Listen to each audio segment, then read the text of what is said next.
নরসিংদীর মাধবদীর পাইকারচর ইউনিয়ন মেঘনা বাজার নৌঘাট এলাকায় মেঘনা নদীতে নৌকাডুবিতে মোহাম্মদ আবদুল্লাহ নামে এক কিশোরের মরদেহ উদ্ধার করেছে স্থানীয়রা।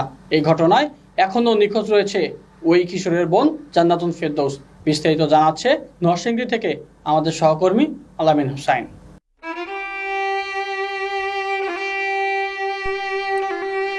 গত বৃহস্পতিবার সন্ধ্যা ৭টার দিকে এমতাজউদ্দিন তার পরিবারের ৫ সদস্যদেরকে নিয়ে চরদিগুলদি ইউনিয়নের এক আত্মীয়র বাড়িতে বেড়াতে যাওয়ার জন্য রওনা দিয়েছিলেন। মাধবদী মেঘনা বাজার ঘাট থেকে একটি নৌকায় যাওয়ার সময় নৌকাটি কিছুদূর যাওয়ার পর বাতাস ও ঢেউয়ের কারণে হঠাৎই নৌকাটি ডুবে যায়।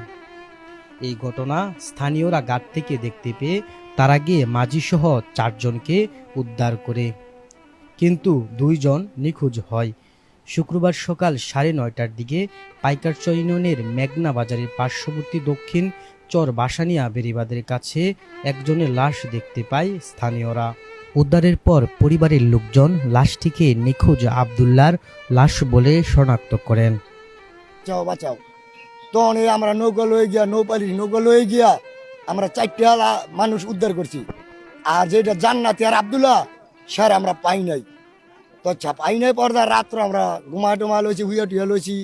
তখন সকাল আবার ফজর নামাজ আসার পরে আমার নৌকা লইয়া হারা গেল যে কয়েকটা লাশ জালের মধ্যে পেঁচ লাগছে। তখন আমরা এখান থেকে আবার টলার দৌড়ে আইতেছি, আবার উত্তর তেনে একটা নৌকা যাইতেছে। এই নৌকাটা যাওয়ার পরে এই নৌকার আমরা আইছি, এই নৌকা আমার ডাকতেছে। তখন এই নৌকার মধ্যে জালের নৌকাতে এই নৌকাটা লইছি। তখন আমরা এখান থেকে লইছি, এই সময় লাশটা পাওয়া গেছে ৯টা থেকে ৯টা না জানাতি লাশ পাওয়া যায় নাই। এদিকে নিখোঁজের ১৪ ঘন্টা পর আবদুল্লাহর মরদেহ পাওয়া গেলেও নিখোঁজ রয়েছে তারই বড় বোন জান্নাতুল ফেরদাউস।